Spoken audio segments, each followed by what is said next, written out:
tous et bienvenue au Conseil Chiro du ChiroFit Challenge, notre rendez-vous de l'après-midi.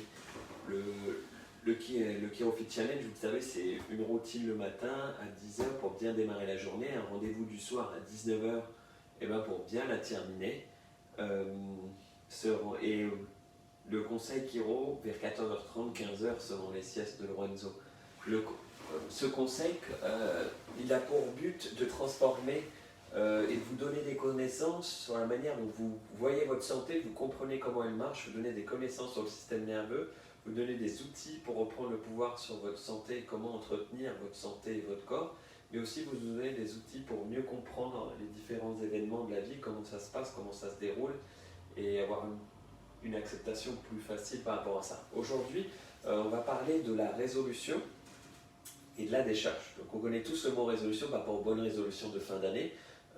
Simplement, il y a ça qui se passe dans ma vie. Par exemple, je ne me sens pas en santé, j'arrive pas à courir, j'arrive pas à me déplacer, je prends la bonne résolution de me mettre au jogging, je vais commencer à courir. Je ne suis pas content de la gestion de mes finances, je prends la résolution de faire des économies à partir de maintenant. Je ne suis pas content, j'ai mal au dos, j'arrive pas à porter mes enfants, je prends la décision de démarrer chez un chiropracteur. Généralement, la résolution, ça fait partie du processus de vie, c'est une partie du corps et c'est aussi associé à une décharge. Une des résolutions qui peut être importante, qu'on connaît bien, c'est la fièvre, la diarrhée, la nausée, les vomissements. Ça, c'est des types de résolutions et de décharges qu'on connaît, c'est-à-dire qu'il y a une infection, quelque chose qui rentre. La résolution, c'est de faire monter la température pour que les défenses immunitaires se relèvent, pour aussi que les reins fonctionnent plus vite, commencent à dépolluer les toxines que le corps a besoin d'éliminer. J'ai ingéré quelque chose qui n'est pas bon pour moi, qui est passé, qui est de mauvaise qualité, que mon corps interprète comme un poison ou en excès, par exemple une soirée trop arrosée. Je vais m'endormir, mais petit d'un coup, le corps va travailler, l'estomac va accepter de rejeter ce que j'ai voulu ingérer. Je me réveille, je sais que je dois aller vomir pour aller mieux. Mon intestin a besoin de dépolluer, que ce soit une infection avec la gastro ou des toxines que j'ai ingérées parce que j'ai mangé un peu de malbouffe ou des choses trop gras ou qui ne me correspondaient pas. Je vais avoir des sensations douloureuses dans l'intestin, je vais avoir une diarrhée. Donc, ça, c'est une manifestation globale traditionnelle qu'on connaît au niveau de la physiologie. Elle existe au niveau du corps physique. On peut revivre des anciennes douleurs. On appelle ça le retracing pour pouvoir mieux s'en libérer.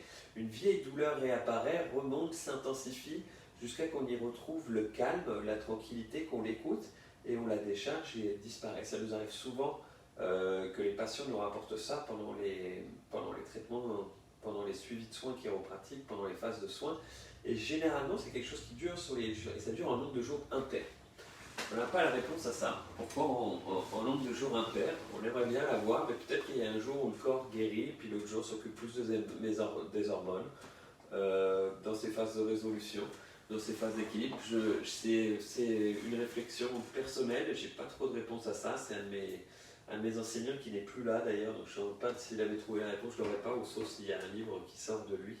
Que sa famille retrouve un livre ou des écrits, mais qui m'avait appris ça, que ça arrivait en nombre de jours impairs. Et ma réflexion personnelle au cours des années de chiro m'ont fait penser à quelque chose comme ça, une alternance de cycle entre guérison et une autre fonction du corps qui se met en place. Et la décharge, est-ce que c'est bien, est-ce que c'est pas bien? On a souvent tendance à condamner les décharges, le fait d'être pas dans la norme qui va être ailleurs. Par exemple, quand on est en colère, un enfant qui tape, qui va faire du bruit, s'il est à la maison, ça va être toléré. S'il est dans la rue, ça ne va pas être toléré. Mais pourtant, c'est la même décharge pour évacuer une colère, de la frustration. Si on a de la rage, c'est souvent mal vécu parce que c'est pris comme quelque chose de pas bien, la colère, l'émotion, mais c'est important de l'éliminer parce que tout ce qu'on garde avec nous, qu'on n'exprime pas vers l'extérieur, ça reste en nous et ça tourne comme la cocomètre minute saine. On s'accepte, c'est bien. Mais ça fait bouillonner, ça monte à l'intérieur. Donc les décharges, elles sont importantes, qu'elles soient au niveau d'une manifestation physiologique comme un rhume, une nausée ou autre, mais aussi des manifestations émotionnelles. On va souffler grand, que ce soit pour se rassurer, pour décharger un excès de tension, un excès d'appréhension, on va souffler. On va manifester une sensation de joie, on va sauter dans tous les sens, on va se prendre dans les bras, on va s'embrasser, Je suppose que le jour où on va être libéré, là on va courir dans tous les sens dans la rue et profiter pour faire une merveilleuse balade, d'aller voir tous les endroits et de marcher pendant 10 km, puisque je suis limité qu'à 1 km. Il y a bien... Pardon. Parce qu'il a la décharge du manque de sommeil, avec Lorenzo qui lui est un peu agité. Il y a mille et une façons de décharger et elles sont nécessaires et elles font partie de nous. C'est la décharge, la manifestation et la résolution, elle arrive quand on est prêt à passer à l'action. Vous savez, quand on est prêt à sauter dans le vide, quand on arrive en haut de la pente du grand 8 et qu'on fait ah, et qu'il y a ce grand cri qui démarre quand on va se laisser aller dans le vide, ou quand on va sauter une grande distance, on va mettre un son avec pour pouvoir s'encourager à sauter. Quand il va y avoir s'il y a un accident qui arrive, on va hurler pour se protéger en disant reconnaître qu'il y a quelque chose et créer une décharge pour essayer d'avoir plus d'amortissement et de transformer sa structure. Il y a mille et une formes de décharge qu'on connaît bien et qui sont complètement normales. Donc ne pas mettre de jugement dessus. Et c'est pas parce qu'on est en dehors de la norme qu'on commence à se laisser aller dans une transe de danser, de manifester des sons et qu'on n'est pas dans l'étiquette ou le label que la société veut mettre que c'est forcément grave et où c'est pas bien, où c'est pas mis en place. Et il y a autre chose qui est important dans le concept de décharge, c'est qu'il faut vivre la décharge. J'ai eu le cas d'une patiente qui, après des ajustements, elle avait perdu de l'audition il y a très longtemps et après un ajustement, elle a retrouvé de l'audition, mais elle commençait à suinter du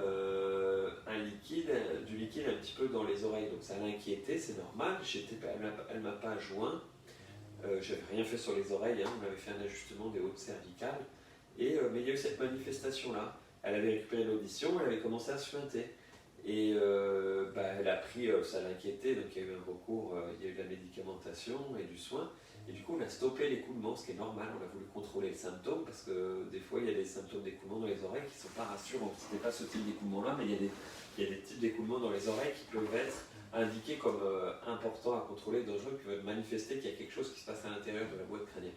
Ce qui n'était pas du tout le cas, mais ça a été stoppé pour contrôler les symptômes, les écoulements, et du coup, malheureusement, on a perdu l'amélioration de l'audition qu'on avait. Donc, dans un espèce de processus de décharge, de manifestation, le corps se libérait de toxines qu'il avait dû accumuler, souvent sûrement à cause d'une otite ou de quelque chose, d'une infection de nerf, et l'ajustement, que ce soit par la mise en mouvement ou la variation d'air à l'intérieur des sinus, va entraîner une dépressurisation, quelque chose qui permettait ce dégagement de toxines, qui avait relancé ce dégagement de toxines par le corps et ses fonctions de régulation et d'excrétion des toxines. On n'a pas récupéré ça. Donc des fois, c'est important de gagner ça. Il y a souvent des patients qui expriment après un ajustement sur la table une revive des douleurs ou des choses, un dégagement émotionnel ou un dégagement physique, de sentir l'articulation différente. C'est important de le laisser vivre, on le laisse amener. Alors, évidemment, il faut ramener de la sécurité. On a souvent besoin d'aide à ce moment-là, mais essayer de ne pas contrôler le symptôme, ce qu'on a tendance à faire un petit peu surtout parce qu'on ne veut pas se sentir pas bien, se sentir pas mal. La fièvre sur les enfants, on essaie de la contrôler souvent. C'est sûr que si elle a des excès, il fait important parce que le corps, s'il est en décompensation, il ne contrôle plus sa décharge.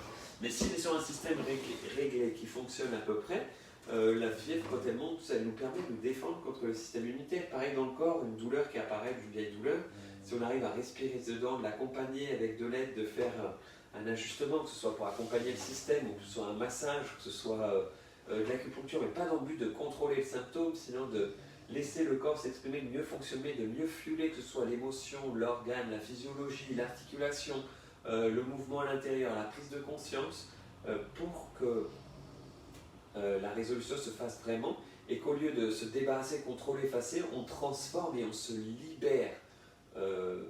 On se libère de cette souffrance, on se libère de la mémoire, et on passe à un degré d'organisation et de fonctionnement plus élevé, et donc il y aura une libération d'énergie, une libération, une transformation, une réorganisation de la structure du tissu. Ça passe par une résolution, une manifestation des charges qui fait souvent du bruit, qui n'est pas souvent agréable à voir, parce qu'elle nous change de notre normal, elle nous met dans l'inconfort, elle nous met dans une zone d'instabilité, et ça peut être perturbant dans notre système de pensée, notre façon de voir les choses.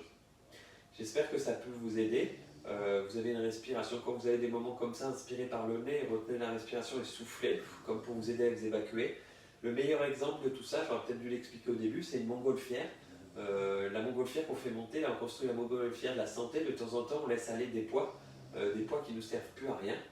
on les laisse aller pour pouvoir s'élever un peu plus. Et ben là, c'est le cas. Souvent, le corps il a besoin de décharger des mémoires du passé, des vieilles mémoires pour pouvoir avancer, des choses qui nous servent à rien, des toxines qui nous servent plus, des choses qui sont stockées dans certains organes dont on n'a plus besoin, de s'en libérer, de s'en débarrasser pour pouvoir fonctionner plus légèrement, avoir plus d'énergie, fonctionner à un niveau plus aérien. Passez une belle après-midi, une belle journée. J'espère que ces mots auront pu vous parler, vous toucher. N'hésitez pas à nous faire un retour là-dessus. On se donne rendez-vous ce soir à 19h pour l'Happy Hour du Kero Fit Challenge, le rendez-vous du soir pour préparer une belle soirée. A bientôt, bonne journée.